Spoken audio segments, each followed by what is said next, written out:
बात करेंगे शार्क की। शार्क यानी दक्षिण एशियाई क्षेत्रीय सहयोग संगठन।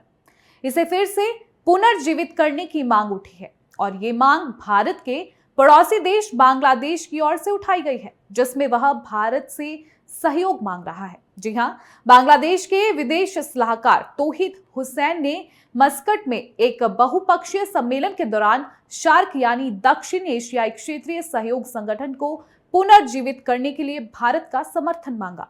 रविवार को हुसैन ने विदेश मंत्री एस जयशंकर के साथ बैठक की थी। ओमान की राजधानी मस्कट में 8वें हिंद महासागर सम्मेलन के दौरान जयशंकर और हुसैन की मुलाकात के बाद बांग्लादेश के विदेश मंत्रालय ने एक बयान जारी किया। इसमें कहा गया, हुसैन ने 1996 में हस्ताक्षरित गंगा जल समझौते के नवीनीकरण के लिए चर्चा शुरू करने की मांग की और शार्क की स्थायी समिति की बैठक बुलाने की जरूरत पर जोर दिया और इस मामले पर नई दिल्ली से समर्थन का अनुरोध किया। ऐसे में सवाल ये उठता है कि आखिर शार्क यानी दक्षिण एशियाई क्षेत्रीय सहयोग संगठन को निलंबित क्यों किया गया था। आपको बता दें कि भारत और पाकिस्तान के बीच चल रहे तनाव के कारण शार्क को निलंबित किया गया था। मोहम्मद यूनुस के नेतृत्व वाली बांग्लादेश की अंतरिम सरकार शार्क को पुनर्जीवित करने पर जोर दे रही है, जो भारत और पाकिस्तान के बीच तनाव के कारण लंबे समय से निलंबित है।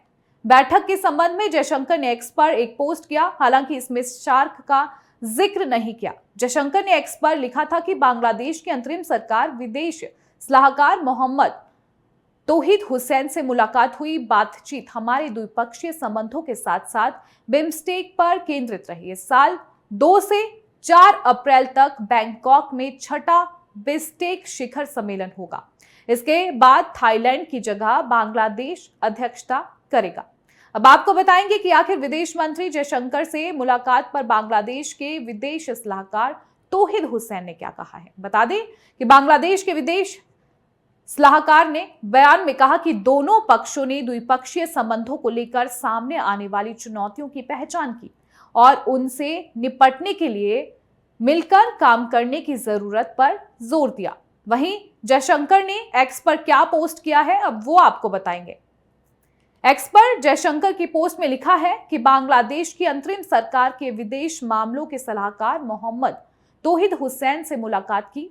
बातचीत हमारे द्विपक्षीय संबंधों के साथ साथ बिम्स्टेक पर भी केंद्रित थी। आपको बता दें कि पिछले साल सितंबर में संयुक्त राष्ट्र महासभा की बैठक में इतर दोनों विदेश मंत्रियों ने मुलाकात की थी।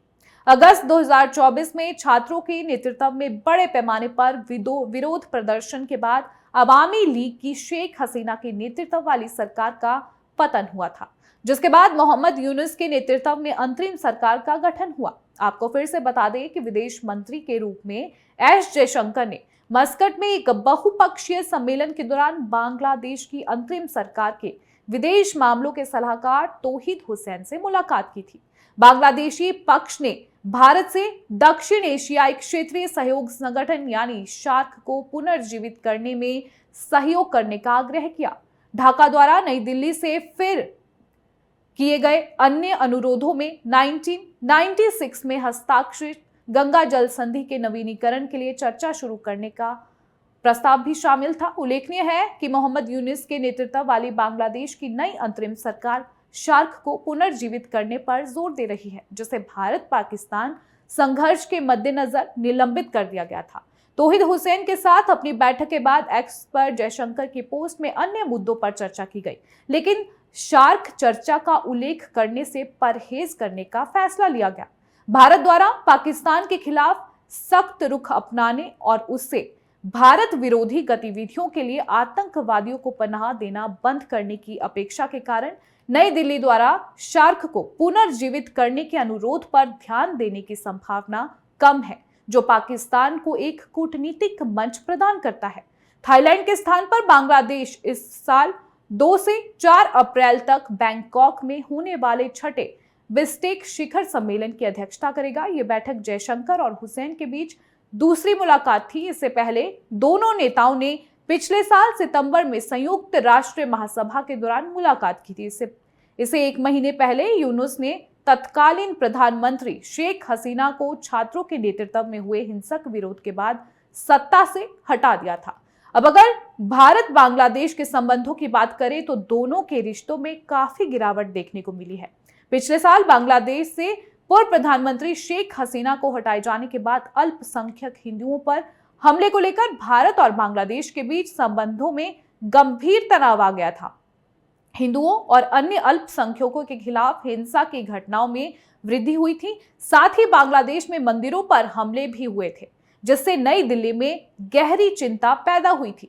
बांग्लादेश और भारत के बीच 4000 किलोमीटर से ज्यादा लंबी सीमा है, जिस पर छुटपुट अशांति भी देखने को मिलती है। दोनों सीमा बलों के प्रमुख इस हफ्ते नई दिल्ली में अपने वार्षिक सम्मेलन में मिलने वाले हैं।